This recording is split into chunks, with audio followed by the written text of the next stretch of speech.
All right, so let us try this again. Let me know if it's working. If this has issues, I do not know what I will do. Something like this hasn't happened for years, but every now and then YouTube is really fun. I see someone in the live chat says Tom should just say, and anyways, that was the PlayStation 5 leak. Let's move on and just pretend like all of you missed it. That would be pretty funny. I have to agree. All right. Well, you can all see and hear me. The only thing I can say is there's a storm going on right here in Nashville that's never been an issue before, and I actually have backup power. So it's not anything having to do with that. But you never know. I just told everyone, and I just closed a bunch of apps and told my girlfriend, let's just stay off the internet for the next hour. And hopefully, if there's something with that that caused it, it won't happen this time. But once again, for those in the future, you missed a stream crash. And this doesn't matter to you. So welcome to the end of month live stream. As always, this is where I answer questions live. If you submit a tipped question, I will be able to get to that. Please, people, submit your tipped questions as soon as you think of one, though. Make them well thought out, but as soon as you think of them, because we will then sort through them. I have mods that kind of help me with that, too. There's no reason to wait until I'm done talking about something to submit the question. I go through them as makes sense in order, interspersing that with the Patreon questions, which I will say, just like I said in the other stream edition as well, the Patreon was just upgraded. The lowest tier now gets extra thank yous, the ability to interact more with the reader mails that are submitted for broken silicons. Of course, they still get die shrinks and the ability to ask questions. There's also now the ability to submit voicemails. So we'll do kind of like listener call-ins on some broken silicons and die shrinks. Please, by the way, patrons, use those.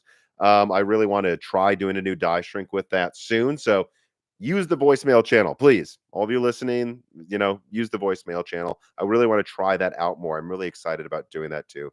Have a new way to interact with fans. But anyways, let us move on from that. I see the first tipped question. I'm going to save that for. Actually, I love that someone asked about the AI9 or whatever it is. AI Max 385 from AMD, because there's actually something people don't seem to get about that. But I'll get to that APU stuff later. All right. Now, let us get to the first big things. I want to talk about the 9060 XT launch, and then I want to transition into a rather huge PlayStation leak. But I think it'd be best to start with what's probably on most of your minds, the 9060 XT. So, RX 9060 XT, I want to analyze its MSRP, its supply, and discuss if I do or don't think this was a pretty good launch. First, let me recap what I leaked a week ago at the end of that infamous now 9090 XT leak. At the end of that, I actually said what you can expect out of the 9060 XT, and I said three things. One, there should be a decent amount of them at MSRP. It's not going to be like an NVIDIA launch where it's like 5 cards are at MSRP and the rest are not. But unfortunately, a decent amount will also not be at MSRP. It's not like it's 90% MSRP or something. Additionally, I said there would actually be a lot of supply of 8 GB cards, like a third of them, not, half of them or most of them, but a decent amount of 8 GB supply. And then number three, I said, cards will go above MSRP short term, I think, but long term, I expect them to mostly hold closer to MSRP than the 9070 XT has, and certainly better than any NVIDIA launches have. Well, in America, in Europe, they're plummeting in prices. They don't have as many tariff issues, but that's neither here nor there. Anyways, though, it seems like I was pretty much right on all three of those counts, except that I was a bit off with the percent of MSRP thing. Now, this isn't like I've spoken to all retail and distribution sources that I have, but I can say that I've spoken to a couple, and it sounds like nearly half of the cards supplied were at MSRP, actually.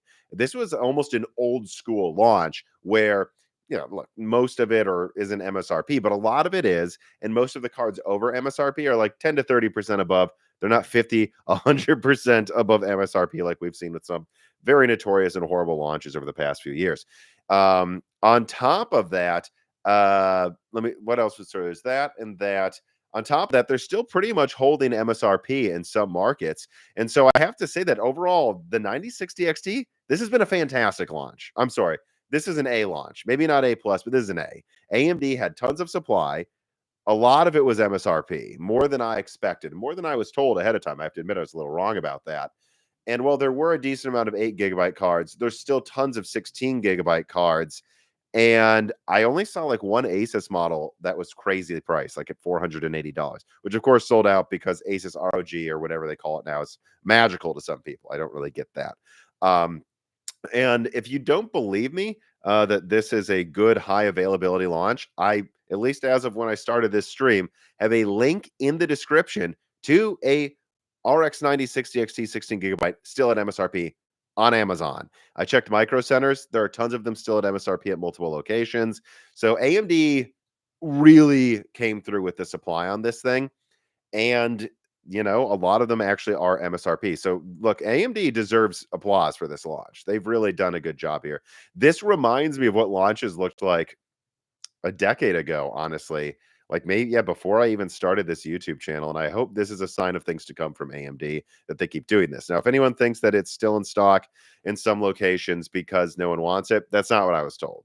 I was told specifically by people at Micro Centers. Well, no, not just Micro Centers, actually other retailers as well, where they have brick and mortar stores. So multiple in the US. Like there was actually a lot of people in store trying to buy these, like more than they expected. And I want to explain a little bit why it wouldn't have been surprising if not that many people showed up. The way I've had it explained to me by retailers is the more expensive and boutique and niche your product is, the more it sells out right away, because an RTX 4090 or 3090 that cost 5090, sorry, an RTX 5090 that costs $2,000, $3,000, anyone who's buying that, that's like either they're rich enough they can easily get time off, or this is their big expense this quarter. Like this is a gamer that plays all the time. He doesn't care that the 5090 is over $2,000. He's like, I'm going to take a day off work to make sure I get one at Micro Center.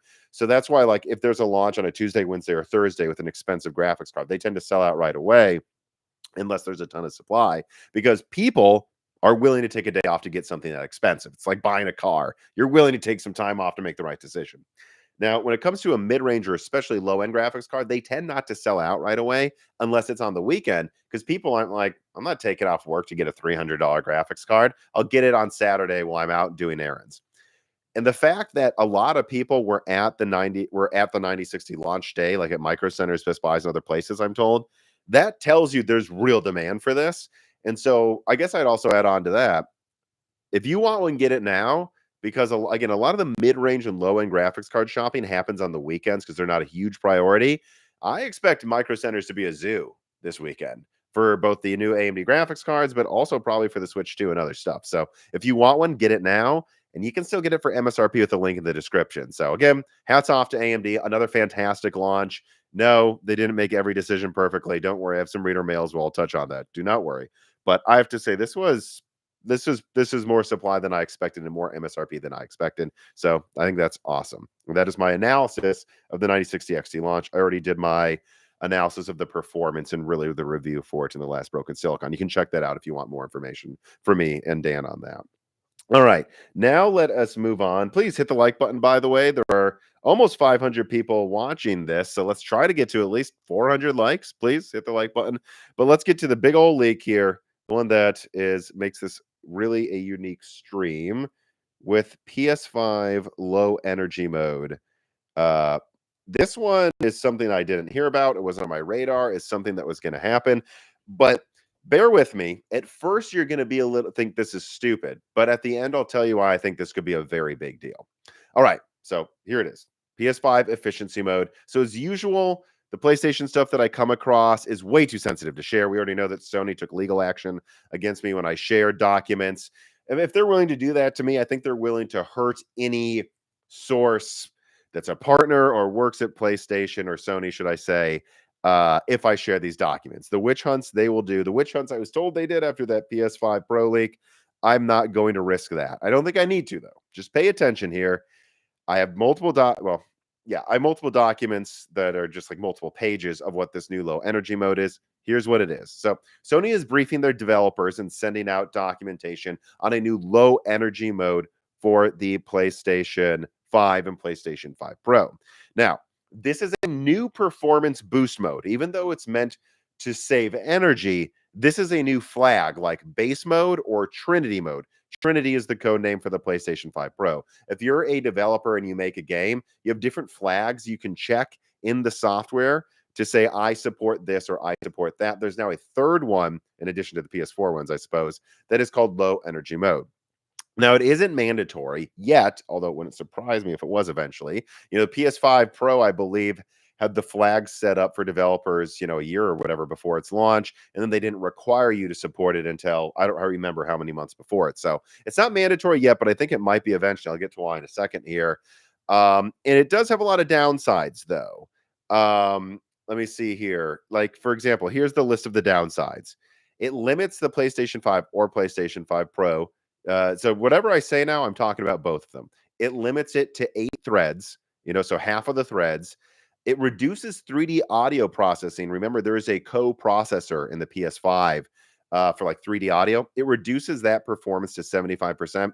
I don't know what that actually means, by the way. I don't know if that means that like they just reduce its accuracy a little to save energy or what, but that's what it says in the documentation. It clocks the GDDR6 to half its speed. So it says half bandwidth, but presumably that means half clock speed to save energy. Core clocks are reduced around 10 to 20%. I didn't have an exact number, but that's my estimation. Basically, it makes it so the PlayStation 5 clocks the GPU down to whatever the minimum frequency is a game has to run at. Like pretty much all games run at 2.2 gigahertz. I think Mark Cerny said it's like 99 point whatever percent uptime where they're boosting to that 2.2 gigahertz. But technically, if a game it runs really hot, it might be able to boost down to whatever the minimum is. I forgot if it was 2 or 1.9 gigahertz. This goes to that minimum so that it still has backwards compatibility, but it's saving energy. And also it limits it to 36 compute units. Duh, for the PlayStation 5. But for the PlayStation 5 Pro, that means it goes just to 36. And also, this is the silliest things. Hopefully they fix this. It has no PSSR or VR support as of now. So basically what they're doing is everything they can that won't break backwards compatibility to lower power consumption. And this is its own flag in the settings there. Now, here is where, and no VR support either, so you can't use this for VR. This is, no, so 2 things. One final thing, what would this do? Honestly, I think it would make a PlayStation 5 probably run at least 10, 20, maybe even 30% or more lower power consumption, while trying to give you 90% or so of the performance. In the documentation, it also encourages developers to make sure your VRR support works well so that a 60 hertz game that's locked with VRR might not be noticeable. It's dropping frame rate some. Now, for the PS5 Pro, obviously a net performance, if a game's optimized for PS5 Pro, it's going to lose a lot of performance going from 60 to 36 compute units. Yeah, 60 to 36 compute units and going to lower clocks. But remember, the PS5 Pro has some intrinsic IPC enhancements where even if you're not using all of the features, even if the clock speed's not even enhanced or anything like that, you're probably still getting a bit more. So I think their goal is the PS5 runs a little slower for lower power, and the PS5 Pro maybe cuts its power in half or something, while giving you PS5 performance. For people that care about energy consumption, that would be a big deal for you for that reason. But here is where I get to the part where everyone probably stops rolling their eyes and going, who cares about this green, saving energy crap? Here's why I think it matters. The fact that they are making this its own flag, I guess they always would have had to. But to me, and I've had some developers suggest this to me as well, to me, this could be the beginnings of PlayStation handheld support. And hear me out. Right now, Sony knows that there are people leaking stuff to me and other people. So they know that the way they brief their partners on this, it's going to get out. This, in my opinion, is a way to hide that they're working on PlayStation handheld support. Because think about what they're doing. They're adding a flag early on where you have a game keep compatibility, but it runs at significantly lower power with slightly different specs, arguably. Why would they need to do that? Well, think about it.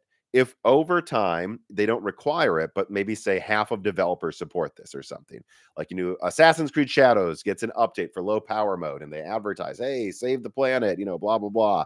But secretly, Sony's working on a PlayStation handheld, and what they're doing is building compatibility to it early, so that you have all of these games that have a flag for low power mode. And then maybe in a year, they require you support low power mode. And then maybe in 2 or 3 years, when the PlayStation 6 launches, they have 2 modes. They have PS6 low power mode, and they have PS5 low power mode. And PS5 low power mode will be used for PS5 games on the PS6 handheld. That's speculation by me. But when I see this, That's what I think I'm seeing here. I think what I'm seeing here is Sony's trying to have a sneaky way to have backwards compatibility for their new handheld that I've exclusively leaked should be launching in a few years, or at least I exclusively leaked that they're working on it. I don't know that I leaked the exact release date, although my speculation is that it will be a PS6. And I think this makes a lot of sense. When the PlayStation 6 launches, it would make sense for a low power mode for that as well. If you have a PlayStation 6, again, I'm not saying this is the specs, but let's say it's some 320-bit, you know, 120 compute unit monster with RDNA 5 or something. Let's say that's what the PlayStation 6 is. But then the handheld version of the PlayStation 6 is like a 36 compute unit model that is 256-bit at like half of the clock speed of the RAM they use for that for backwards compatibility reasons or something. You could just take that, and then you could also have the PlayStation 6 desktop home console, not the handheld, have a low power mode. Like if devs are going to have to build compatibility between a new S-like handheld for the PlayStation 6, you might as well have the PlayStation 6 able to run in handheld mode and run it like laptop power consumption, or honestly less than laptop, like, like 30, 50 watts or whatever, or even less, just so that if people want a base PS6, but they want to save energy, or who knows, maybe they're plugging it, into their Rivian truck, that has a three-prong connector, and they're just gaming while they're camping and they want to save energy for the battery, something like that. That would make sense that they would do that. That would be a no-brainer thing to offer if you're going to have devs program compatibility between two options. Anyways, let the people with the stronger console also save energy. And that's what I think is going on here. I think short-term, Sony's going to offer some efficiency mode that allows you to save a decent amount of energy, and they can market that. And then long-term, they are building in that compatibility with a handheld where when they make the big announcement, they can then go to devs, hey, that efficiency mode you were working on? Done. It's already compatible. Any game that's been updated to that can now work on our handheld from the get-go. And so I think that's actually makes this leak a very exciting leak. It's so exciting that the stream did not break before I told you about it. Which again, for anyone joining now, the first stream crashed, but we've recovered. We've recovered. Okay, so please tell everyone about that, share about that. And I want to get to my Nintendo Switch 2 early impressions and kind of pseudo review. But first, an ad from Micro Center. This piece of content is, of course, like almost all live streams are, sponsored by Micro Center. And I'm very proud to have them as a sponsor for years now. The four things they want me to go through. Number one, they have a new Micro Center in Santa Clara. You can sign up, get a free flash drive is always there, even if you're an existing member. Just say hi, they'll give you a flash drive. Additionally, they have a new laptop sales event going on this month. They have two links below where you can shop all of their best deals on laptops. And they also have a new deal with a firm at Micro Center as well. Link in the description to that. And then I would just say, this isn't actually, they have an ad read. I'll be honest. I don't always look at all but besides the major points, because I don't need an ad read to tell me why you should shop at Micro Center. If you go to Micro Center right now, there are tons of RX 9060 XTs for sale at MSRP, where they're sold out at a lot of other places, like I believe Newegg it is. So Micro Center is just the best place to get your PC components. They've been a great sponsor to me. They have insane deals like 32 gigabytes of RAM for free with all of the newest Zen 5 and much of the actually Ultra 7 and Ultra 9 Intel products as well. If you can make it even 3 hours to a Micro Center and you're doing a new build, I think it makes sense to do it from Micro Center, because you can save usually hundreds of dollars and get access to components that are usually sold out everywhere else. So once again, thanks to Micro Center for sponsoring this live stream. Please show them some love, since they show me love. And then let us get back to the live stream. Here we go. Let's see. All right. Let us now get to Nintendo, which I guess I'll make the lights green because it's powered by Nvidia. And yeah, I actually have a lot to say about the Nintendo Switch 2. All right. Let me go through the hardware impressions first.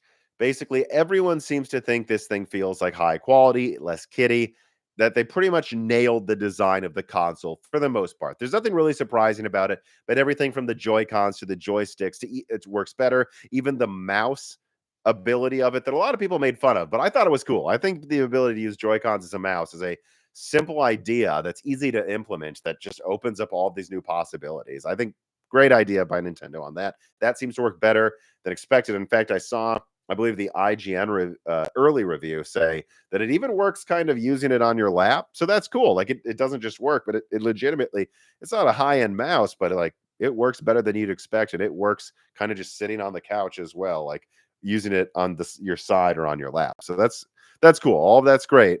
The only other thing I will say about the hardware impressions, though, that seems pretty bad is apparently a lot of Switch 1 games, when they are upscaled, don't get any anti-aliasing, and so they just kinda don't look very good, and that's where I get into there's just something about the Switch 2's launch, though. It's not something, I'll name specifics. There's a lot about the Switch 2's launch that to me feels like I don't know if it's phoned in, but there's just something off about how they're handling this launch.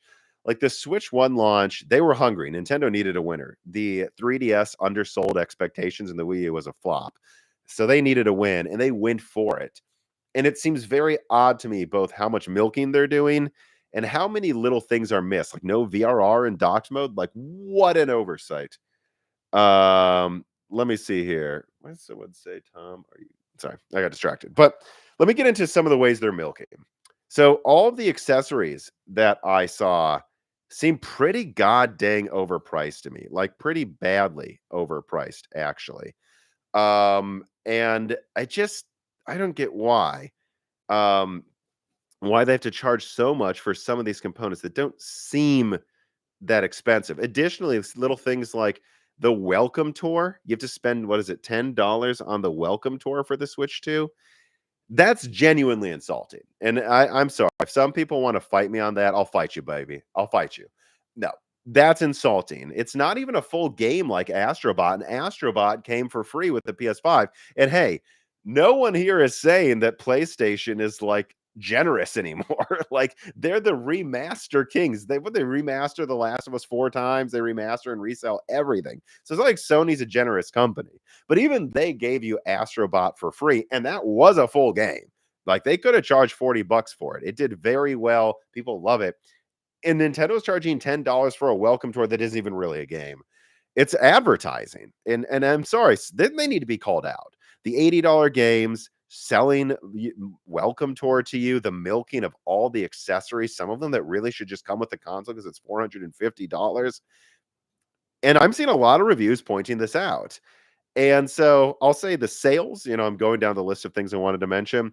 It seems to be selling well. It seems like it has a boatload of supply, but it's too early for me to say if, supply and demand, or because you don't know, like you don't know the raw numbers. You don't know if it hasn't sold out everywhere just because of how much supply there was. That was true when it came to the PS5 Pro, right? Everyone was like, wow, it didn't sell out. And then it like turned out it's just because they shipped so many at first. Although they are dropping the price, but let's not get off subject here. So I can't say how well it's selling so far yet, but what I can say is that the hype isn't there. And again, if you're a big Nintendo fan, I was a pretty big fan of the original Switch, and I exclusively leaked the Switch 2 specs. That turned out correct. People told me I was crazy about the high clock speeds for the GPU relative to what Intel usually, relative to what Nintendo usually does. They thought it was crazy.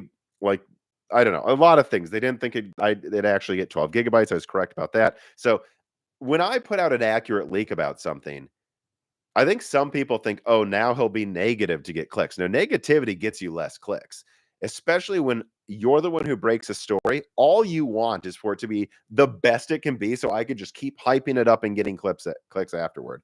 But I have to say, well, the specs and the overall design of the Switch 2, I liked, and I said I liked when I leaked those specs. The way it's being handled is pretty bad, and I can just, again, it doesn't matter if you're a Nintendo fan, admit it. Look at the reviews. No one has a glowing review.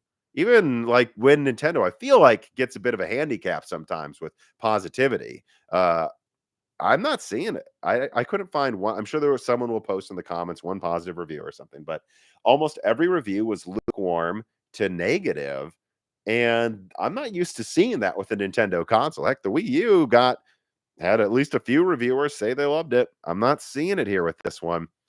And I mean, I guess what I would say is if you're someone that is looking for new games and experiences, this isn't worth getting right now because it has probably the worst Nintendo launch lineup I've seen in their history. Actually, I'm not. Usually they have really good launch lineups, but especially for how delayed this was, I can't believe how kind of boring the launch lineup is. And this is really just for people that's primarily a Switch gamer. Look, if you're someone who has money to burn and you use your Switch every week or even especially every day, get it. Go for it, I guess. And it's not even really an endorsement of the Switch. It's kind of almost like what I would say about the PS5 Pro, although I have different thoughts on the PS5 Pro. But you could make an argument that if you have the money and you play on it every day, I mean, you play on it every day, right? Like it's probably worth it to you just to get this for that reason alone. Life is short. If you have the money, you use it every day. You'll notice this more than you like.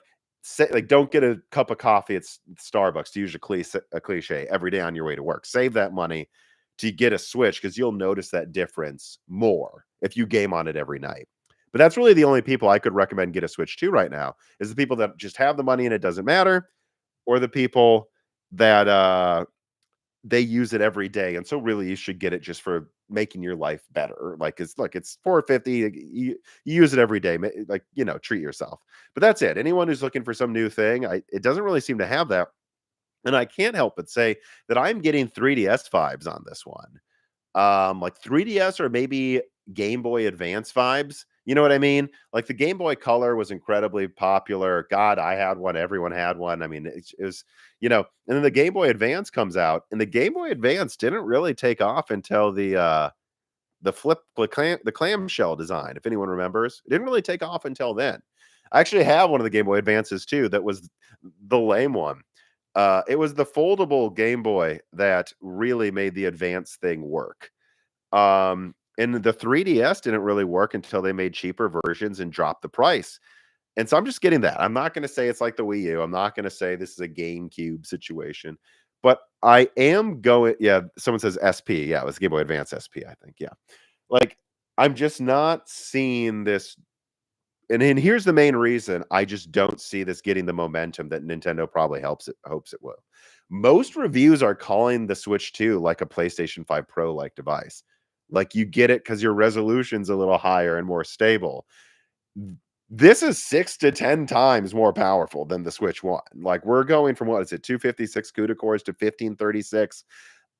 You're going from what even was the Switch 1? Was it 20 nanometer or something of the original SoC it used or something? Down from not 16, not 12, not 10, but to 8. I mean, this is a massively better node, even if I know it's outdated. It's Nintendo, though.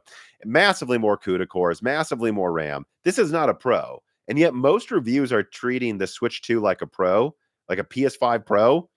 In fact, a lot of reviews are kind of making it out like the PS5 Pro upgrades PS5 games more than the Switch 2 does Switch 1 games. That's not good. And the fact that anyone is comparing this to the PS5 Pro, if I was Nintendo, I would want some heads to roll because this is not a PS5 Pro. It isn't. It should feel like a new generation. And just go watch the reviews. People are acting like this is a Pro. And that's not good for Nintendo if that ends up. It's not, I don't think it's going to completely flop, but if you think about it, I don't know how many consoles the PS4 Pro sold. I think it would be like what, 20 million or of like the 100 million or whatever PS4 is sold or whatever they got to, where PS4 Pros, they say maybe at least 10 million.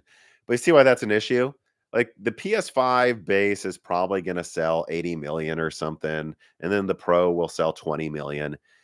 And that's fine. It's a Pro. Who cares? This is for people who have the money to burn and want to be able to game better. And Sony got some double dippers, I'm sure. People who have a PS5 and then bought a Pro. Great. Good business move. But if all you have is the Pro and this is supposed to be your next generation, 20 million ain't good. So I don't know. Or at least not what Nintendo would be hoping for. Maybe Xbox would be excited if they sold that many next gen. But that's not enough for Nintendo. And I have to then close on this by going, I think Nintendo may have missed an opportunity here, a big one, just because it's not going to, again, I don't know if it'll do crazy well or not. I can at least say this launch is underwhelming compared to the Switch 1. Understatement of the century, but I think that's all we can really conclude so far. Reviews aren't glowing. Everyone seems underwhelmed. It's selling well, but it's a new console launch. Of course, it's selling well. We'll have to wait and see how well it actually does. But I looked up like sales data for the Switch, And, sales started tailing off kind of around 2022, especially software sales. And if you'll remember, the first leak I put out mentioning that developers were hearing about something going on with a new Switch was in 2021, I believe. I think it was actually almost 4 years ago. Yeah, wow, God, that long ago, where I put out a video talking about what I was hearing about Lovelace, and people who were interested in Lovelace were hearing about a new Switch. And I was like, oh, so that means the new Switch, the Switch 2, is probably going to be done sometime in 2022. And in fact, I put out a leak in 2024 that's in the description where I said developers told me, well, not developers actually, people at Nvidia. Developers didn't know this. People at Nvidia said that the SoC for the Switch 2 was done in like 22 or something. And that if Nintendo really wanted to, they could have launched end of 22 if they were aggressive, or at a minimum late 23. And that's when Switch sales were tailing off. And that's when there was all this momentum. And I just think this milking strategy was a huge mistake. Were Nintendo had to have launched the Switch 2, what we see now, and if you don't believe me, that thing was done. People at Nvidia said it was done, at least the SoC was, years ago, and then Nintendo just took forever to finish everything else. Were they have to actually gotten that done, launched it late 2023, so a year before the PS4 5 Pro was even out, and for $399, which before tariffs would have been easier to do, with an OLED screen, I think it would have sold like hotcakes and kept the momentum going. And whatever you say about what games would have been ready, who the hell cares? Make the Thousand-Year Door a a Switch 2 game. Make the Thousand-Year Door, Paper Mario, the Thousand-Year Door, a Switch 2 game. Save the newest Zelda for being a Switch 2 game. Save, Mario Kart can come out 2 years later. Like, you'd have had a better launch lineup. You can't tell me developers couldn't have put in some effort to just update them to look better on the Switch 2, made those Switch 2 launch games for $399 with an OLED screen when the Switch 2 was still hot. I just think it would have done a lot better. It wouldn't have felt as outdated. Everything we're seeing right now with the Switch 2, again, the hardware is awesome but it should have launched 3 years ago, and it could have, is what I'm saying. And that's just my takeaway, is that I just think the hype would have been there if they wouldn't have bothered with an OLED Switch, if they would have used OLED for this, if they would have saved some of those exclusives that came out over the past 2 years to be Switch 2 launch games and just launched it when it was done instead of milking the Switch 1, dragging their feet with all the other stuff. And I don't know. And there's just a part of me that wonders again if something went wrong, because I don't know why they would wait this long and only have Mario Kart World for $80, which is a travesty. So, not trying to be a hater. I'm just honest. That is my opinion of the Switch 2 and how it's going so far. Overall, let's say the positives again. Build quality looks excellent. It works better. It's better. If you already game on a Switch every night, I would get it. I would get it. Life is short. It's the same as if you game on a PlayStation every night. Get a PS5 Pro if you have the money. You'll have a happier life. You'll notice it every night. You'll notice that more than a lot of other things we spend money on. But outside of that, outside of those people, I don't see people rushing to get this. And I think it will sell out because it's a new console. But after that, I'll be very curious where the momentum goes, because the fact that they're comparing it to the Pro, like it's a Pro release, not a next-gen release, this thing is way stronger than a Pro. And if they're comparing it to that, that means it's just not living up to what it could have. All right. So that is my Nintendo Switch 2 initial review. I should be able to test one. Oh, NX Gamer, who's a writer for IGN. He does like Digital Foundry, like reviews and analysis. He will be the next guest. I'll be putting out requests to ask him questions after this live stream. He has a Switch 2. You can ask him anything you want. Yeah, I think he's the best technical analyst when it comes to like frame rates and performance out there. So again, join the Patreon. Lowest here, you'll be able to ask Michael questions. And we will continue that conversation about the Switch there. Now, let me move to some tipped and Patreon questions. And I'm going to pivot from the GPU stuff actually first to some APU questions, because I've got a tipped question here from Infinite Inspiration Inc. that I am rearing to answer, because I don't think people get what's going on here. Now, let me first pull this up. I will be able to pull this up because I have been watching these laptops for a long time now. Now, this isn't one I would want because it has a 1200p screen. Some people wouldn't care about that, though. And his question, Infinite Inspiration Inc. When will we see AI Max 385, not 395 PCs? And he says mini PCs, but I've seen people ask where are the laptops for this. I think I saw a headline on Guru 3D or Tom's Hardware or somewhere that was like cheaper Strix Halo breaks cover in Geekbench, AI Max 385 benchmark for the first time. And people are acting like the 385, the 380, the cheaper Strix Halos, which the 385, I believe, is 32 compute units, 8 cores. The 380 has 6 cores and 16 compute units, but I believe still has infinity cache and a few other features. So it should beat Strix Point overall and a lot of stuff. I'm going to put this link in the live chat. Boom. You can buy it now. If you want let me specifically check which one this is. If you want, this is a 390. Oh, well, that's not a good example. Let's see. Come on. Where is one with a 3? Okay, so this works. Whatever. I'll post this one too. So there's that. And I'm watching these because I don't know where people, and I encourage people to message below or send me a message here where these are coming from.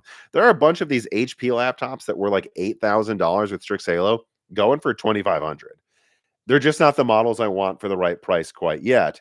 But like there's a Strix Halo laptop being sold here for $1,900. Now look, it only has 16 gigabytes of RAM and 6 cores, so I'm not getting it unless it has 32 gigabytes RAM. But I have to say, if this had 32 gigabytes of RAM for less than 2,000, I might get it just to test the weaker Strix Halos. And so to all the people saying, where are they?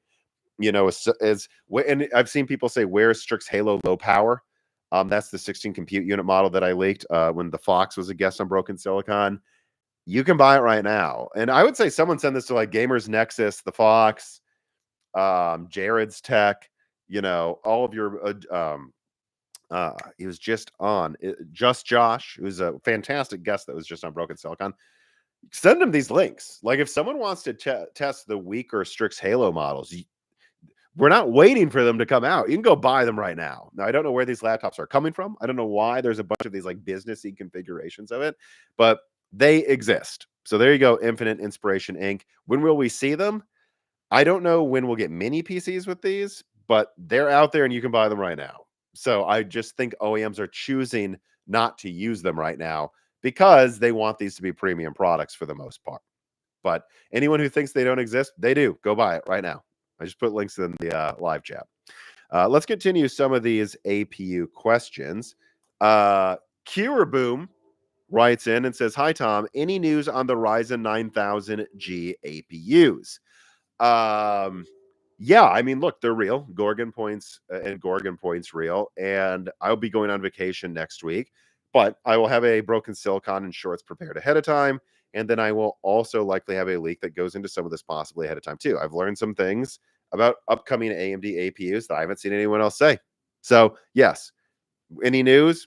More news soon. Clean Sweep writes in and says, "Hey, Tom, do you think that the Ryzen 9000G APU reveal is being held back for AMD's upcoming AI event? It was weird that they weren't announced at Computex, but since they have NPUs and are desktop versions of AI branded products, could AMD use them as a product to show investors how they're doing AI stuff in every segment and market?" Yeah. I mean, look, I haven't talked to anybody, but I think that would make sense. Hasn't AMD done that before? Didn't they reveal or tease Strix at an AI event before it came out?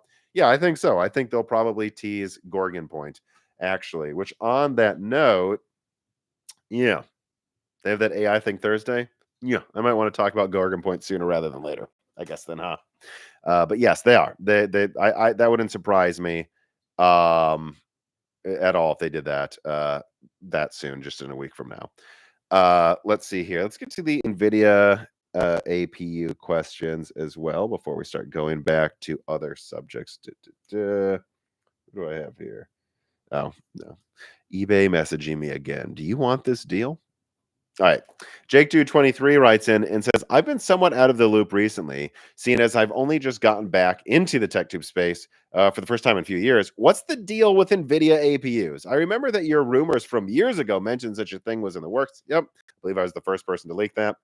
And that you've mentioned in more recent podcasts that it's still on its way. But what level of performance do you and your sources expect? For example, are we looking at huge raster to ray tracing performance? Are these more focused on AI workloads? I'd expect, as you've mentioned recently, that these products are intended for AI, but I'd like to know where the hardware level engineering time was most focused, maybe, though doubtfully, these are gaming chips, for example. So, first of all, check out the last guest episode with Wendell from Level 1 Techs. I leaked pictures of gaming APUs that NVIDIA has in test labs right now. So there you go. They're definitely working on it. I have pictures to prove it.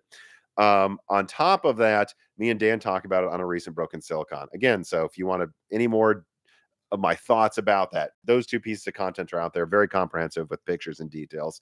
When it comes to performance, I don't really have anything to change with what I've said. Like, I think I leaked years ago, RTX 5070 performance is what they were aiming for.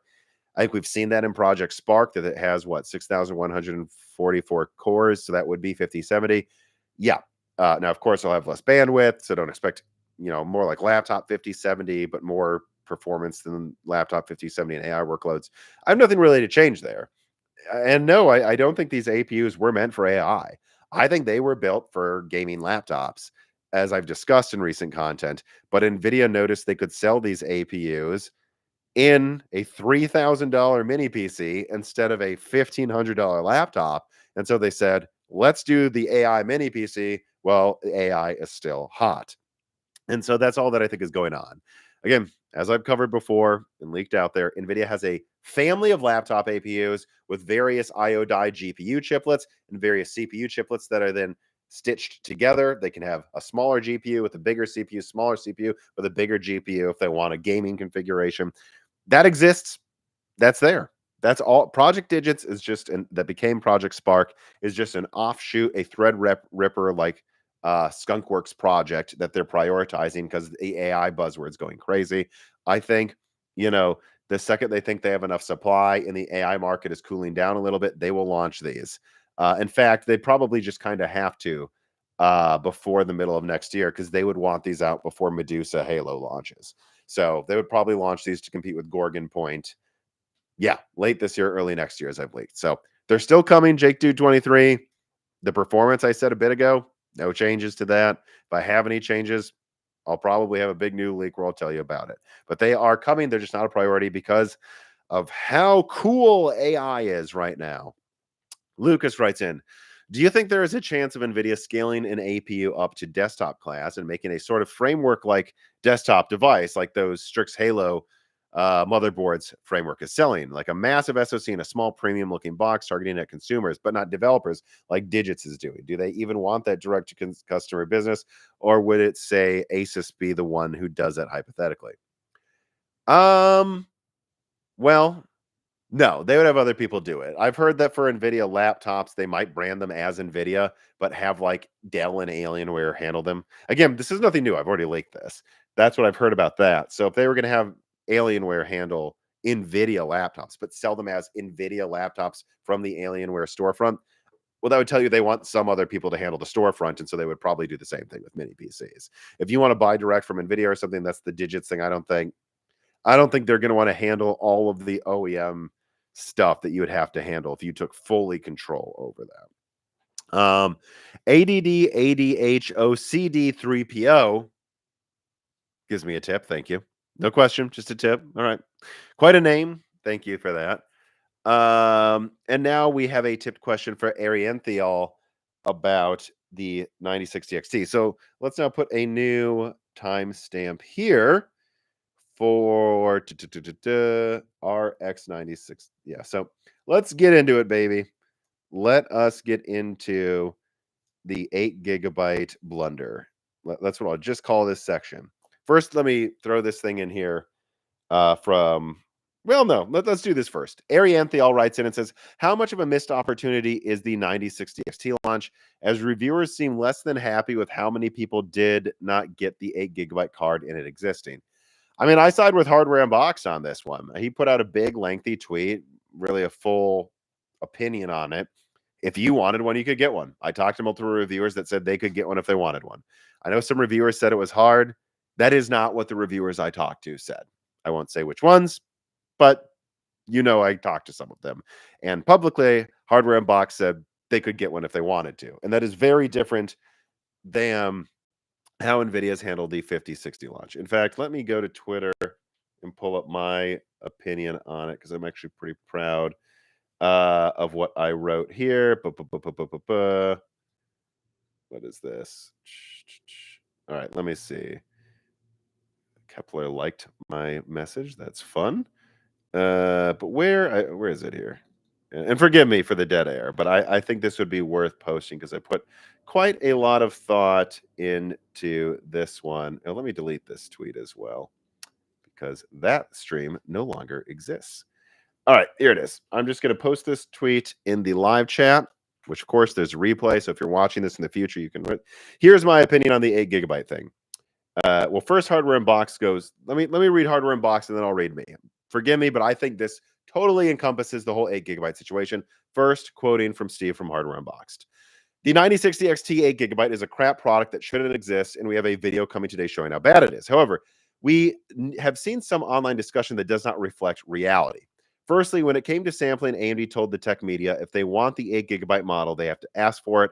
AMD made it clear that they were primarily sampling the 16 GB model, but they would provide 8 GB cards upon request. This isn't ideal, but we requested an 8 GB model, and we got it in a week in advance from AMD, no issues. Nvidia, on the other hand, said we would have to source an 8 GB card ourselves and then told their partners under no circumstances should they allow us to source it from them, which is why our coverage came 5 days later after we were able to just buy it from retail. Our 9060 XT 8 GB review will be delayed by a day, not 5. And realistically, if we wanted to, we could have released this on release day, but we wanted to prioritize the 16 GB review.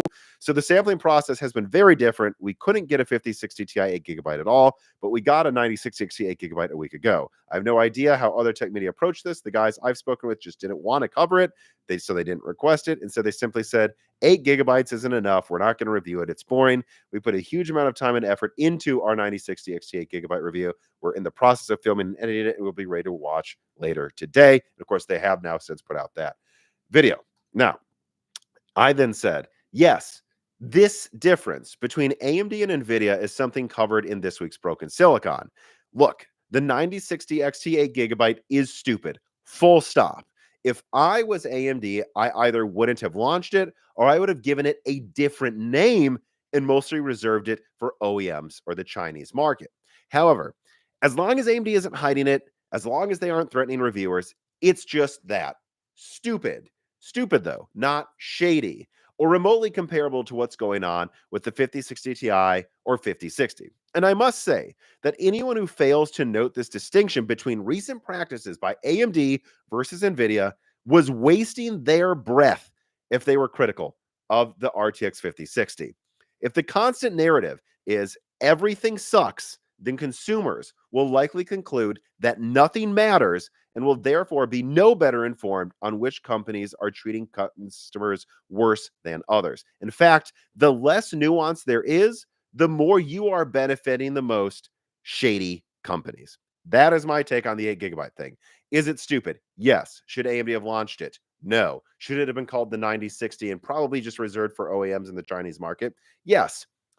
And they got a lot of hate for it, and they're paying for it. And that was stupid of them to do. That was stupid of AMD. But if you wanted to get one, every reviewer I talked to said they could. I understand some are saying they didn't. I don't know why. The ones I talked to said they could. And that's not shady if you're not only did Nvidia not send 8 GB cards, not even let you get them if you wanted them. They told companies, AIBs like Asus, don't give Steve at Hardware Unboxed an 8 GB card. AMD didn't do that. This is very different. And if someone just puts out videos where they're like, the 9060 XT review day was ruined, then if you complained about the 5060 or 5060 Ti 8 GB, you wasted your fucking time. Because what you just did is tell customers that there's no difference, even though there is a difference, and that is exactly what Nvidia wants. They want the world to be flooded with shit so that no one knows what's real, no one knows or points out their shady practices that are worse than what other people are doing. That's my opinion. You have to know the nuance. You have to communicate the nuance, because if you say everything sucks equally, when it doesn't suck equally, consumers don't know any better. So there you go. That is my take on the 8 GB one. In fact, with that in mind, I think I'll probably skip some of these other 8 GB questions. Cole Addict asked, how much did they shoot themselves in the foot? I don't think that much. Guys, How many of you said AMD blundered RDNA 4 and it was going to fail because it was delayed? No, I told you no one would talk about it. In a couple months, no one talked about it. The only thing that would make the 8 GB thing be something that is a sustained problem for them is if they keep shipping tons of them instead of prioritizing 16 GB production or try to hide something. I don't think they will. Let me say this too. If you don't want 8 GB cards, don't buy them and they'll stop making them. It's that simple. That's what I would say. See, I'll skip another 8 GB question too, because I think I've said all I wanted to say. I stand with Steve. Dark Helmet writes in and says, is the $350 price for the 9060 XT just a launch day price? No. And I leaked it wouldn't be. I said that it might go above MSRP short term, but long term, I'm told that it should be able to hold pretty close to MSRP. It's not a fake one. It's going to hold there. The problem with the 9070 XT is that Blackwell has gotten very bad reviews. They do matter, contrary to what some people think. And AMD can't keep the 9070 XT in stock. The 9070 XT will go down in price when they can keep it in stock. Let me see here. We got questions about Switch 2. We got questions about P-cores. Let's continue the GPU questions since we're on the subject. Another Chris writes in and says, yeah, Tom. Hey, Tom, the hype around the idea of an ultimate AMD card is real. How do you think the community would respond if it does release? That is a 9080 XT or 9090 XT. And will it be as big as the 9070 XT release with lines around the building at local micro centers? Well, look, and let me put down a time stamp here. So, like, how much hype will there be for a hypothetical 9090 XT if AMD does launch one? Will there be lines around the block? It's going to come down to how they implement it. I always get these questions like, oh, if AMD does this, will this sell out? And until I see the final product, I can't tell you if it will be successful. Like, if AMD makes a 32 GB 9090 XT and it loses to the 4090 and they charge $1,500, I mean, look, maybe it'll sell out, but I don't think it will. However, if the same card was $999 and matches the 4090 and 1440p, which again, I think people are obsessed with 4K. I think there's a good chance the 9090 XT could match the 4090 or even beat it in 1440p, but lose by like 5% in 4K. And in that scenario, I still think that's a huge win if they sell that for 1,000. So would the lines be around the block for a 32 GB 4090 killer with as much RAM as a 5090? Yeah, I think they would be. But until we know how they decide to price segment, or even if they're actually going to launch this thing that, remember, I've only confirmed was in test labs so far, I don't know. Planet 9 writes in and says, with a possible node shrunk RDNA 4 in the works, how much less work is that compared to, say, fast tracking RDNA 5? A lot less work. Like, when it comes to, like, I think people need to understand, like, the entire theory of the argument for why I really like this idea of a node shrunk or even just tweaked with GDDR7 9090 XT. So like a Navi 48X die. Like, it's not really a new die. It's just either a die shrink with a new memory bus or a slight node tweak with a new memory bus, like the Radeon 7 was. The reason I like that is I think AMD would want to make this no matter what. Like, anyone who's like, oh, this is a reaction to Blackwell sucking, so now AMD's regretted that they're not making high-end cards anymore. Now they're desperately trying to, and they're using a node shrink of Navi 48 so that they can do it quickly. I mean, some of that could be true, but these things take time to plan. I think this is plausible just because they probably would have always done this for the AI market. You would always, they keep bragging about how good at AI the work groups are in RDNA 4, and yet you don't have anything above a 32 GB card. Come on. You cannot tell me AMD didn't design an IP block with GDDR7 ahead of time, whether it was for this or some other canceled RDNA 4 high-end product. They've definitely had that plan the whole time for the AI market. And if this comes to gaming, it's simply because they see an opportunity here, like they kind of did with the Radeon 7. So, like, how much work is that compared to, say, fast tracking RDNA 5? I don't think it's one or the other. I think they were always probably, if this is true, going to happen so they can supply the AI market. Like, of course, why not?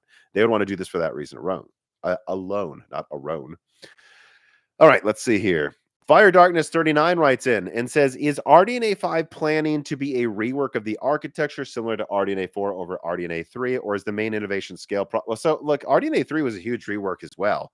I mean, the work groups were fundamentally different than RDNA 2.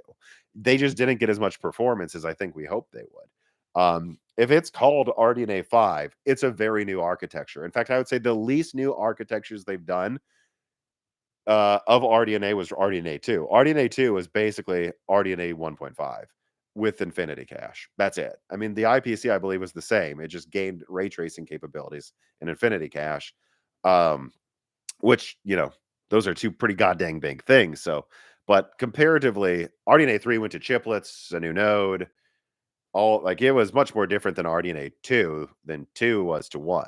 And I think long term you'll see that. You'll see RDNA 3, it started out barely any faster per compute unit compared to RDNA 2. I think it's going to age 10, 15% faster per compute unit or more. And RDNA 4 is going to age decently faster than 3. So RDNA 5 is just a new one. We'll have to see how it pans out. I guess the one thing I will say about RDNA 5, I guess I'll put down a timestamp here too. Is I've always heard that RDNA 5 was the big ray tracing one. And I know that's going to surprise some people because RDNA 4 is very impressive, but I think we have to remember that RDNA 4 basically catches up to Lovelace kinda, and Blackwell almost goes backwards. And the only reason that some of the RDNA 4 cards are competitive with some of these similar Nvidia cards on ray tracing is Nvidia just stagnated in ray tracing performance this gen, as far as we can tell. Were Nvidia to have done another decent leap like they did from Turing to Ampere and Ampere to Lovelace, I think RDNA 4 would look like it's at least half a gen to a gen behind. It just doesn't. RDNA 5 is supposed to be the big one. So tentatively, I would say RDNA 5 is supposed to be the big one for ray tracing. RDNA 4 was supposed to be a lot better than 3 at ray tracing, but they didn't expect to get this close. It just turns out they did because Blackwell sucks. Hugo Kiwi writes in and says, "Hi, Tom. A longtime supporter here. Thank you for your great content. Thank you for supporting on Patreon. Do you think the RTX 5080 Super is able to differentiate itself from the already," let's put down a timestamp for this, 45, 5080 Super. Yeah. Do you think the 5080 Super is able to differentiate itself from the already overclocked 5080s besides the VRAM advantage? I'd imagine that the 5080 Super has little to no headroom for overclocking. That's not what I've heard, because it's already a model that is pushed to the limits. What are your thoughts, especially on aspects of performance and value? I mean, I've heard they're going to try to push it 15% faster. We'll see if they succeed in doing that. But I mean, and think about your question. So you're saying because 5080s can be overclocked 10 to 15%, a 5080 Super that's overclocked 10 to 15% won't be that different. It's like, well, yeah, but that will now be stock settings. They'll probably be able to push it another 10% or at least another 5. So to most people, the overwhelming majority of gamers do not overclock now, even enthusiasts. Yeah, I mean, if it's $1,000, I think it will. Will it mostly be about the amount of VRAM it has? Maybe, but there's something symbolic about it matching the 4090. I really think the 5080 was just that 10 to 20% too weak. Had it been able to trade blows with the 4090, everyone would have said it's a 4090 for $1,000, but it didn't. They said it's weaker than a 4090, which means it's only like 10%, 15% faster than a 4080, and no one cares. Although it will mostly be about the VRAM, I'm sorry, if they give it 24 gigabytes for $1,000 and make it match the 4090, then Nvidia will get the headline they probably should have tried to get the whole time, which is same amount of RAM as a 4090, same performance as a 4090, lower price than a 4090. I could see it doing better if they have any supply for it, which of course is a huge if. So we'll have to see on that one. But no, I think it could differentiate itself. But again, I think $999 is where it really would be a big deal. At $1,200, I don't know. I mean, at $1,200, a lot of people will still get it because it has 24 gigabytes of RAM. It's NVIDIA and it's 4090 performance. But I think $999 is where they win back goodwill. $1,200 is where it sells better, but it's still not yeah. And if you think about it too, if it was $1,200, I know no 5080 is at MSRP, but the same would be true of this then. Like $1,200, that's 20% more money than the $1,000 5080 for what? 15% more performance. It's not even better price performance. So I think it needs to be $999 to nail the launch and win back some goodwill from gamers. But I guess the AI crowd would buy it at $1,200. Fire Darkness 39 writes, and it says, any updates on how MCM and Nvidia is going for gaming GPUs? I mean, I just don't think they want to do it. Well, yeah, I guess I've told you that they were working on it, even for possibly Lovelace or especially Blackwell. They just decided not to do it. What I don't know is how much of not launching an MCM GPU is Nvidia just doesn't want to sell that to gamers. Like, think about it. What would be the point of making a above reticle limit massive GPU unless they're willing to sell it for under 3 grand? Because I don't think they are, and so I think they're going to keep reserving most of that stuff for professional and AI. They're still bundling and stitching together GPU and CPU dies for Project Spark and their upcoming laptops, but those are smaller dies, and that's not about making a big MCM GPU. I guess we'll have to see if, was it Feynman or whatever the next GPU architecture from Nvidia does something that I know some people rumored, although I never heard this was going to happen. Does something that it was rumored they would do this gen, where the 5090 would literally just be two 5080 stitched together. I could see that happening, but at the same time, let me give you guys some insight into how Nvidia thinks. This is from years ago. I think the video may have been Nvidia strategy leak or something like that. Google it, you'll find it on my channel. And when I was asked why they're not doing more chiplets, an engineer at Nvidia straight up told me, because we don't need to. They said our GPUs are so high volume that, like, we can always find something to do with them. The issue, like, we have supply problems. We don't have a lack of a supply problem where we're trying to find ways to save money. Like, if we make one giant 800 millimeter square die, is it really worth us stitching together two dies that then lose some efficiency when we know we'll be able to sell the top die for $10,000 with 96 gigabytes? He didn't say this back then, but that's what he would say now. Like, is it worth us doing that? Like, we already know the top yields will sell with 96 gigabytes for 10 grand. We already know that if we cut it down 20% and give it 32 gigabytes, that can be sold to gamers for basically 3,000, but $2,000 or more. And we know that anything in between that can be all of these other configurations for professionals. And then the same going down the stack. Like, this will become the laptop version. This will become this.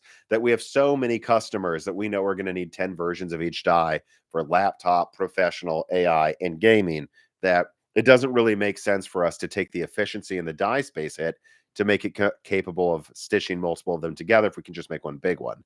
So I guess that's what my thoughts are on MCM and video right now, which is it makes sense to use an APUs, but only because they're combining different CPU and GPU dies, and they don't have to worry about the performance losses and stuff that you might have happen and go wrong if you have two GPUs stitched together for like a truly MCM design. And then if you're going to go really big, above the reticle limit, like 1600 millimeter square total, they're never going to sell that to gamers anyways. And so short to midterm, I'll be a little surprised if we see MCM GPUs from Nvidia, because with that mindset, they don't feel like they need to do it, and they don't think the trade-offs are worth it for them and how they run their company that's always supply constrained and always can find something to do with something that's 10% disabled. That's basically how they look at it. So could they? Probably. They don't think it's worth it, though. It is worth it to AMD, though.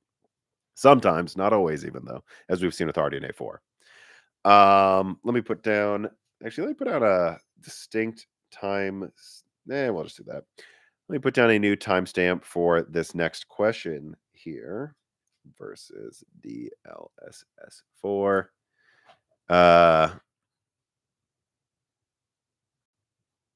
You guys still have the stream?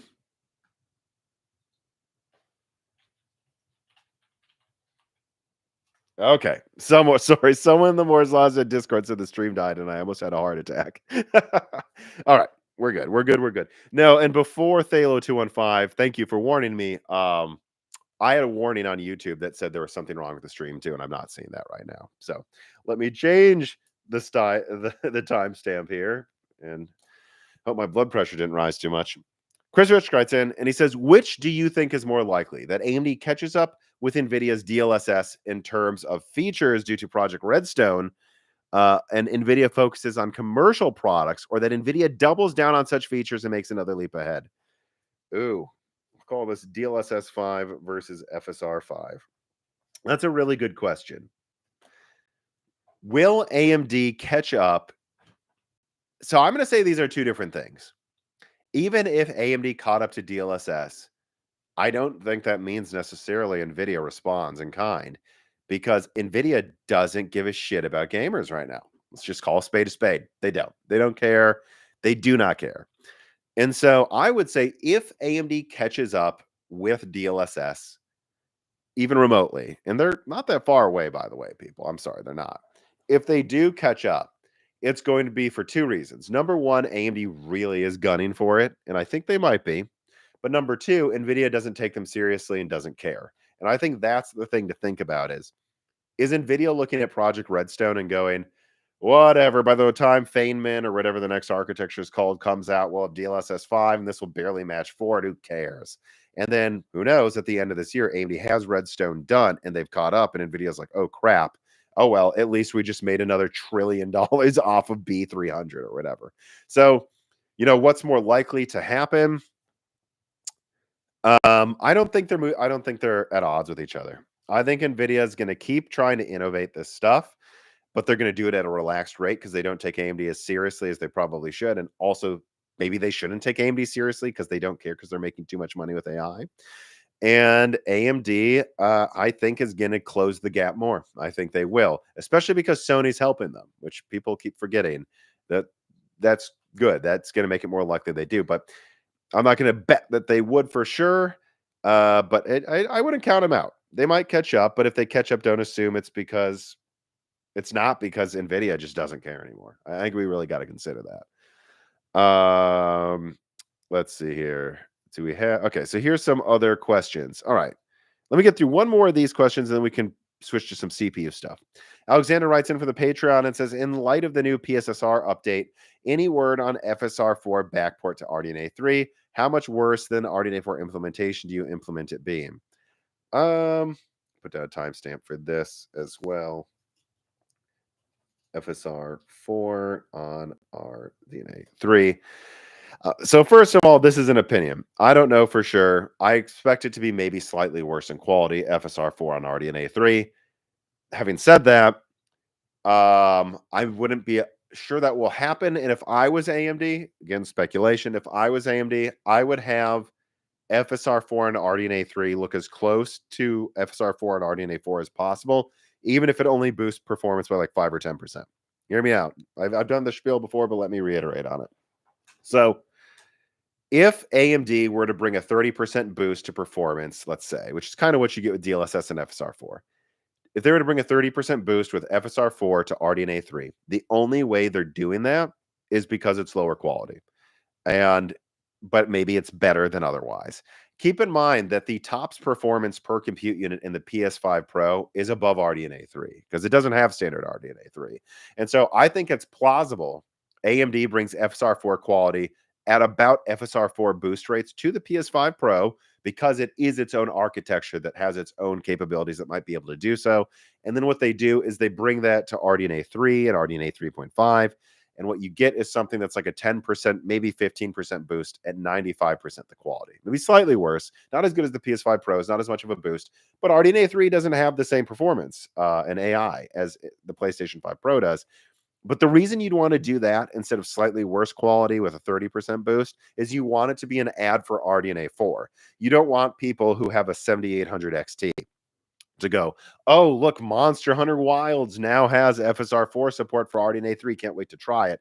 They try it, they get a 30% boost, and they're like, yeah, it looks a bit better than FSR 3.1, but it's not insane. No, what you want them to do is go, wow, this looks like DLSS 3 or 4. Maybe it's only a 10% boost, but now I know if I get RDNA 4, it'll be a 30% boost, and this is what it will look like. I think you're going to wow people. It's going to be a better ad for your future products if the quality is the same, but the performance boost is higher. But the performance boost is lower. So that's what I would expect from that. Now, in terms of that's all my speculation, what I would do if I was them. Don't know if that's what they will do. Now, in terms of when it's going to come out, I'm not sure. I don't know. I mean, I've been told they're taking their time. I mean, look, tell me if I'm wrong, but do you guys get this vibe? If there is going to be a 9090 XT and 9080 XT that launches at the end of this year, early next year, I just feel like that's when you do all of it. Like, you have a big FSR Redstone update that tries to catch up to DLSS 4 right when you're launching your new high-end graphics cards so that they can be comparable to the 4090 and the 5080 Super in software. Like, you can say, not only are we launching a 9080 XT for $800, so $200 less than the 5080 Super at the same performance. FSR 4 just got an update. It's as good as DLSS now. Hell yeah, baby.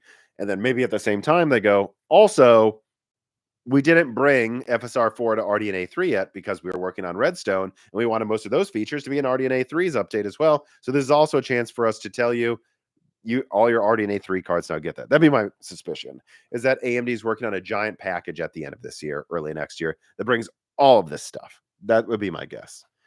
All right, so we got through that. I got some console questions, but I think we should move over to some CPU stuff because I've got questions about that. Put down a new timestamp here. Dirk Gently writes in, okay, and says, do you have any leaks beyond the recent publicly available stuff about the Bartlett Lake 12P core CPU? Thank you and the team for all the work you guys do. Thank you for the tip. And my answer, unfortunately, though, is no. And I've seen some people hounding me about Bartlett Lake in the comments recently. I don't know if someone else put out an article about it or why it's now happening. But let me say this. I don't think it should matter.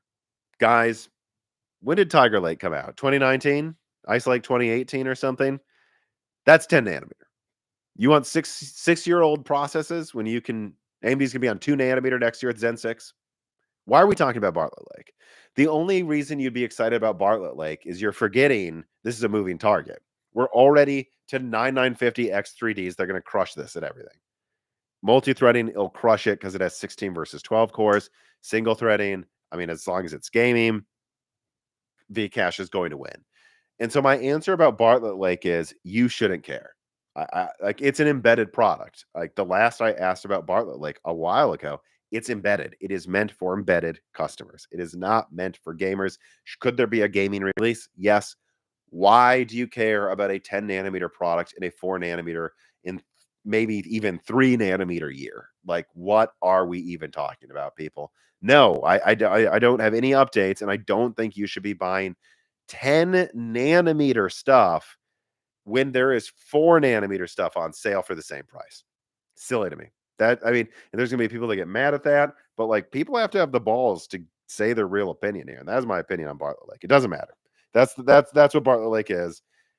10 it's Alder Lake plus plus plus plus plus plus plus plus plus plus. Who knows if it will have reliability issues? My God, guys, come on. And I would say that even goes for other Intel stuff. Should you wait for Bartlett Lake, or should you get a Core Ultra 7 for $300 right now? Get the Core Ultra 7. Get the 3 nanometer chip that will use half the energy. I don't think this is not, it just, I don't recommend it. I mean, that's why I don't pay attention to it, because I just think Bartlett Lake would have been okay if it was like some swan song release, frankly, instead of Raptor Lake Plus. Like, instead of if the 14900K was a 12P core, that would have been interesting. It wasn't, and it's too late now. And it'd be like if someone was like, actually, it's a little comparable. It's a little bit like when people say, it's not the same thing, but it's a little bit like when people say 5950 X3D with 2 Vcache chiplets. Like, is AMD maybe going to release that? And it's like, guys, we're almost on Zen 6. I think they're done with a new Zen 3 flagship. That would impress you. And it's, just like I can be harsh at Bartlett Lake, I would say we shouldn't be waiting for that for Zen 3 either.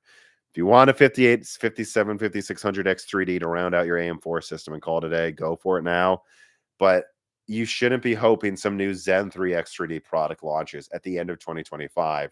It's done. Like, we moved on from here, I think. Any new Zen 3 products were probably meant for, again, embedded or something. All right.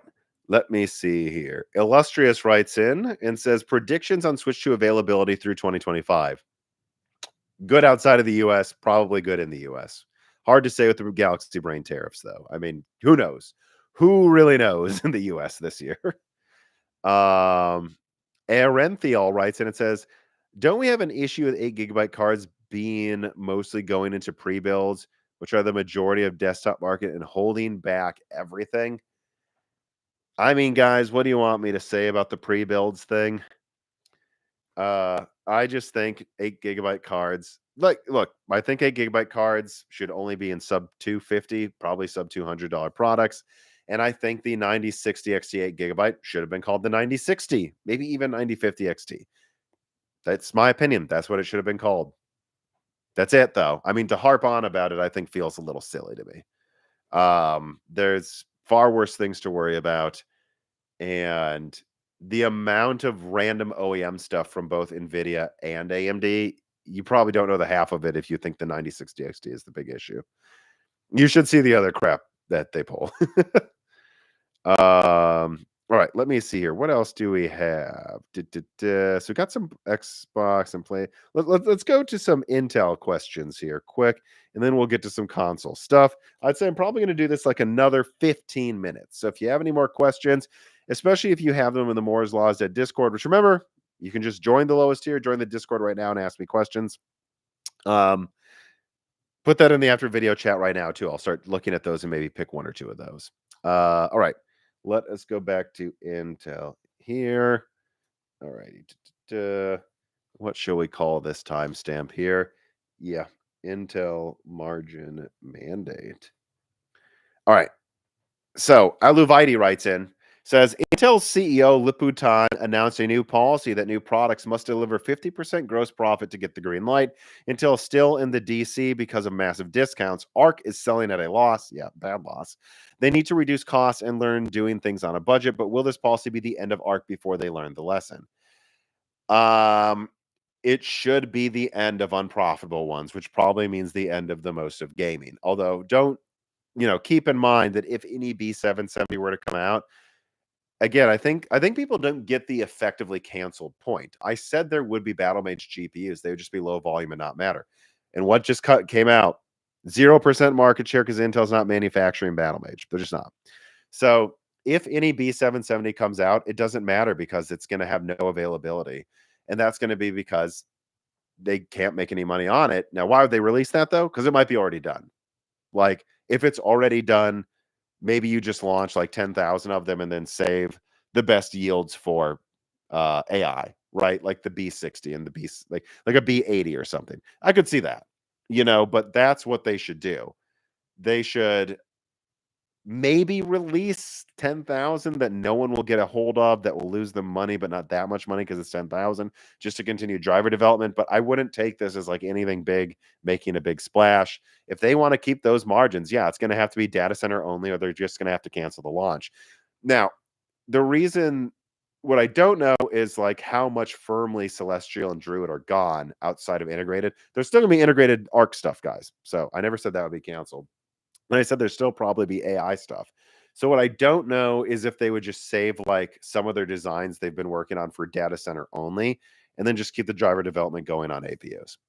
That's kind of what I would advocate for, but I don't know like how much of it's already done. That's always what I thought they should do. Chris Strix says Intel's new CEO said that new products need at least a 50% gross profit margin. But have you heard anything from your contacts about changes to how products are designed and engineered? Putting it another way, is there any side of improvements in Intel's R&D? Too soon to say. I mean, look, I could tell you things I've heard about what's going on with like Nova Lake and what's the lake that comes after that, like Griffin Cove and all of those things I leaked. Google Griffin Cove. I leaked a bunch of stuff about that. But it's it's Intel, so it's kind of all hearsay right now. And until we see how Nova Lake goes, then I don't think we can make any big conclusions. Like, no, like from what I'm hearing about, Zen 6 sounds incredible. So what I want to see is Nova Lake come out with a solid 15-20% IPC increase, more cores, good features, and just win efficiency. But that's what we need to see. We need to see Nova Lake launch and do that. And if it does, we're good. But if Nova Lake launches and there's an IPC regression or only like a 9% IPC increase with not very high clocks, then that's when we'll know, Chris Rich. The answer is no. But there's been so much speculation about Intel over the years, and so much of it hasn't panned out that at this point, I would say, you know, is there anything I've heard about the way they're changing their processes? Yes, there is, but none of that really went anywhere in practice with Meteor Lake and so on. And so we just need to see Intel prove it themselves. Intel needs to put up or shut up, and then I'll say something's going better with how they design things. Planet Nine writes in and says, "Why do you think Threadripper Pro is Lenovo exclusive? I understand pricing being non-competitive, but my only idea is just that Lenovo is paying AMD a lot of money for the privilege. I don't know that Lenovo's, and I've actually talked to people about this. I don't know that Lenovo's paying AMD for this. What I do think is that Lenovo works closely with AMD and is moving a lot of their contracts with customers to AMD systems, including like their business laptops. And so AMD's just probably got some deal where they get priority access to Threadripper Pro in return for Lenovo making AMD a priority supplier for their laptops and stuff for the business market and so on and so forth. Like, I think Lenovo business Ryzen laptops were there before a lot of their competition. And so that's all I think it is. I think you've got a situation here where Lenovo's prioritizing that. Uh, duh, duh, duh. Sorry, let's check this here. Duh, duh. Let's see. Duh, duh, duh. All right. Nothing. Oh, okay. Well, actually, there's an update. I'll throw this in here as well. Just adding on to the 9060 XT thing. Duh, duh, duh. Before I get to the final questions, I just had another source reach out to me and say the 9060 XTs should be sold out soon. And the launch was a lot bigger than the 9070 and the 9070 XT. Wow. So that means even with the 9060 XT still in stock at a lot of places, this was a bigger launch supply wise compared to the 9070 XT. So I just thought I'd add that last minute update here too. Launch was huge. Supply dwindling. So again, there's a link in the description, or at least there was a link in the description to a 9060 XT at MSRP in the United States. I guess let me check. Is that still in stock? Oh, I probably did it. It's sold out. I had a link in the description to a 9060 XT 16 gigabyte for MSRP, and now it's gone. So happy hunting. I think there's still some $390 ones at Newegg, and I believe Micro Center still has quite a bit at MSRP. If you're thinking of getting one, I would just get it because from where I'm hearing, the supply was massive. That's the only reason it's still in stock, and it will not be in stock soon. So there you go. Wow. What a successful launch by AMD, though. Again, I gotta say, wow. Okay, so some final console questions here. Again, if you have any more questions, make sure that you put them in right now. Ta-da. All right, we have an Xbox question. Changing things up. Bespoke exclamation point writes in and says, when is Xbox finally just going to rip off the Band-Aid? They said just 4 games when everything else was obviously already in development. They officially announced next gen 3.5 years into this current gen. Oh, that's right. They kind of did. With the promise of the biggest technological leap ever, which they said in a blog about the Series X as well after it was announced. A year later, they put the handheld on hold, but Xbox Defense Force Windows Central ensures that the next generation console is still in development, despite them hearing it basically isn't. Why do they give these crazy fanboys hope? Microsoft, I'm going to cut off some of this, starting to turn to a bit of a hater. As reported profits in over 7 years. Yeah, the profitability issue. Take it out. But okay, I'm not going to read that last sentence. All right. Bit of hate here. All right. I don't know exactly what you mean about ripping off the Band-Aid. If you mean them just announcing Xbox is gone. But I will say, if they were going to announce that, it's the same thing as what I said about Intel Arc. Intel's never going to come. I don't think so. I guess we'll see this year. But I don't think Intel's just going to come out and go, Arc's done forever. We fucked up. It's canceled. These companies never admit anything. Even Nvidia didn't cancel the 4080 12 gigabyte. They said they unlaunched it to try to save face. So what's going to happen with Xbox? I don't know. I mean, rumors are they put the handheld on hold. I've heard they're making a next gen console, but I have to say, after seeing the handheld thing, I do wonder again if that's going to be stopped. But whatever they decide to do not expect Microsoft, do not expect Intel for that matter, to come out and go, we were wrong, it's over. They'll try to act like nothing's ever ending because that's what's good for the stock price and for not losing all of their fans. They don't want to pull another Xbox One where they basically walk out and tell their fans to F off. Shay writes in and says, do you think the next PS6 and next box will stick with 2 GB memory modules or take advantage of 3 GB? I kind of think it's immaterial of your point. Your point isn't what memory module sizes will they use, right? Your point is what specs will the consoles have? And I stand by, I think Sony's going to want at least, or both of them for that matter, are going to want at least 32 GB RAM. I don't think 24 cuts it. I think they need at least 32. And if I was Sony, assuming you could afford to do it, which when you look at the success of the PS5 Pro, they probably can. If you can charge more for it, I'd probably try to do a 40 GB console. From what I'm hearing, by the way, already GDDR7 prices are down to like $6 to $8 per gigabyte. So that's pretty cheap. You're already getting to where GDDR6 was halfway through this generation, or really a couple, like, how do I put it? A couple years into the generation when supply stopped being an issue with the PS5, GDDR6 prices went from like 10 or something dollars, or it got pretty bad at one point, but like it went back down to like $6 or $7. Now it's at like $4 or $5 a gigabyte, I believe. Maybe a little less if you buy them in bulk. And so with that in mind, with GDDR7 is already like $7 a gigabyte. I mean, I think they can get it down to $5 by next gen. And with that in mind, 5 times 40, or maybe even less in bulk, maybe 4 times 40, that's $160 for RAM. I believe that the PS5s probably cost. So what's the difference in cost here? Oh, it's almost the same. Yeah, during shortages, Sony was willing to probably spend $100 to $200 on RAM per console, depending on when they stockpiled it. I know there's going to be some people that argue with me. I don't want to explain it, but just trust me. I think if they got down to about $4 to $5 per gigabyte for GDDR7, again, not this year, but in a few years, they could afford, for the same price as it was with the decade before, almost a decade before, to go to 40 gigabytes. So if I was Sony, I'd be trying to go to 320-bit, 40 gigabyte bus with GDDR7. So what would that mean? How many memory modules would that be? I guess, would that'd be like clamshelled with that? Yeah, I don't know. That's probably what I would go to. I'd try to do something like that, but who knows? Maybe that means 256-bit bus with like what would that be? 36? That'd be 36 gigabytes of RAM, depending on how they do it. Either way, I think they need at least 32 gigabytes. If I were them, I'd want a little more than 32. And how they do it doesn't really matter to me. It's just about how much RAM do I think they will have. That's about how much RAM I think they will have. All right, let's see. Any more questions here? All right.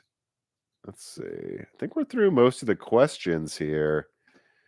All right. Final request if anyone else wants to submit anything. Let's see. I was about to get a blah, blah, blah. An ASRock Tai Chi board for my 9950 X3D build, but I keep seeing all these horror stories about exploding CPUs. Do you think I should take the risk? No, I mean, not unless it's like $100 less than the competition. But there's so much competition in motherboards, Carrail, that I would probably just avoid ASRock for like a few months at least. I'm just saying what I would do. I haven't kept completely up to date on all of that stuff, but that's what I would suggest. Let's see. Any more questions? Interested in the laptop because of the absurd pricing. I'm hoping that a 385 mini PC would be closer to $1,000. I don't know what that. Based off of the 64 gigabyte 395s being about 1,400. Do you have a guess on when we might see that? Well, so here's what I will say. Those eBay laptops that I kept sharing, and let me do another one right now. This is, make sure I have the right link. Right. Yeah, so this is, again, it only has 16 gigabytes, so I wouldn't get it, especially not for this price. But if it had 32 gigabytes and got cheaper, I might get it just to be able to test it. This sort of a thing, it's only this expensive because no one else is selling it. I'm telling you, you might want to add these laptops that I just put in the live chat to your watch list. They drop like $100 like every week. I'm not kidding. Like, I'm getting alerts from my eBay app every few days that some of these keep dropping in price. So I think this model is going to be 1,500 within a couple months. And I think the 32 gigabyte 385 models will probably be at about 2,000 or less in a month or so. And if they are, I might buy one to review it. Heck, I'm interested in a mid-range Strix Halo. Frankly, the 8 gigabyte 32 compute unit model is the one that intrigues me the most. That to me sounds the most balanced for gaming and even for the editing work I do. I don't need 16 cores in a laptop. So that's what I would say. And so if I think that's going to happen over the course of this summer, will we see $1,000 Strix Halo 385s? I mean, obviously everything happens eventually when they get old enough, but I would think those are probably still going to mostly be 32 gigabytes in Command 1500. Because I'm sorry, AMD just has an advantage there with VRAM. Yeah. Yeah, I think those would probably more likely come to 1500. But I will say there's no reason they couldn't be. There is no reason they couldn't be $1,000, $1,200 eventually. Because right now, right, if I go to Newegg and I'm just looking for a RTX 50, let's do 40. RTX 4060 laptop. Well, how much is a 5060 laptop? What is the difference? I'm actually curious. Not that I'd recommend you buying it, but all right. All right. These go on sale in a month for the most part. Oh, some of them go on sale this month. All right. So look, if the 5060 laptop with 16 gigabytes of RAM, and half a terabyte SSD. Come on, guys, give people a terabyte. What are we doing anymore, OEMs? Asus, what the hell? Enough. This is not, I mean, frankly, this is not 2019. Give people a terabyte of SSD storage. But let's just say you can get for like maybe $1,400 soon a 5060 laptop with 16 gigs of RAM and a Ryzen 7260. What is that? Is that rebranded Hawkpoint probably? Or is that a Kraken? What is that? No, I think it's Hawkpoint, isn't it? Anyways, then if you take Strix Halo, if you think about it, it's got a whatever it is, 300 or something millimeter squared GPU. And then it's got a 75 millimeter, or was it 69 millimeter squared or something chiplet. So, I mean, this here has a 150 millimeter squared or 178 millimeter squared APU, this Asus laptop with the 5060, and like a 200 millimeter squared GPU or something, maybe 150 millimeter squared. So you put that together, that's like 300 millimeters squared of 4 nanometer. Okay, well then Strix Halo is like what, 300 millimeter, 300 something of 4 nanometer plus another chiplet for the CPU. It's still more silicon for the Strix Halo model, so that's why I think it would be like $1,500 or something. But you don't need to have multiple packet. You can cut down on how many cooling fans you have because it's just one SoC. You can cut down on RAM costs. You just have one unified set of memory. You don't have to buy GDDR6. You can have 32 gigabytes of RAM total. You don't need to go 16 plus 8, which has its own issues for cooling. So I see no reason why if a 5060 laptop is $1,450 here on Newegg, I'm seeing right now, they can't make a 8-core 32 compute unit Strix Halo laptop for the same price. I think they could. I just think there's nothing compelling them to do that. And the overwhelming majority of supply is going to go to the higher end models. And in fact, I would suggest AMD would probably want to use 2 chiplets anyways, because would AMD rather have a customer sell a laptop for $1,500 with an 8-core 32 compute units, or would they rather that same customer bolt on another like $50 of silicon, and sell R9 390s or whatever they are, AI9 390s and AI9 395s. But now that they have 12 or 16 cores, they can try to justify selling it for over $2,000. I think that's probably more likely. That's the biggest issue with them bringing budget Strix Halo in bulk to cheaper prices. But fundamentally, if you can do a 5060 plus Hawkpoint system for one price, a 8-core 32 compute unit Strix Halo really shouldn't cost more. Like, so eventually I could see it happening. We'll have to see. Let me see here. Any more questions here? I think that's pretty much it. Let me put down also a timestamp for budget Strix Halo. And then, yeah, I mean, I think I'm going to wrap it up there. You can already tell I'm probably fading a bit. Please make sure that you like this, share this, comment down below for the algorithm. Tell people about this new PlayStation 5 leak that hints at a PlayStation handheld. This is pretty big. It really helps when you guys do that. And make sure you're subscribed to the Moore's Law is Dead YouTube channel. Half of you are not subscribed in the statistics. Everyone watching, check right now before you sign off. Are you subscribed? Make sure that you are. Ring the bell button. Please, that helps the algorithm so much. Additionally, join the Patreon. I'm about to put out a reader mail request for NX Gamer. He's a master at testing stuff. He has tested the Switch 2, so he'll be able to talk about the performance of RDNA 4, Blackwell, and the Switch 2. And actually, he will be discussing what he expects out of the new PlayStation handheld as well. Join the Patreon right now, and tonight you'll be able to ask him questions that will be asked. And again, if you're a patron, use the voicemail channel on the Discord, please. I would like to get some of those for a die shrink. I was really hoping that'd be something that we could do a lot more of. But all right, everybody, once again, thank you for watching. Thank you for listening, and have a good weekend.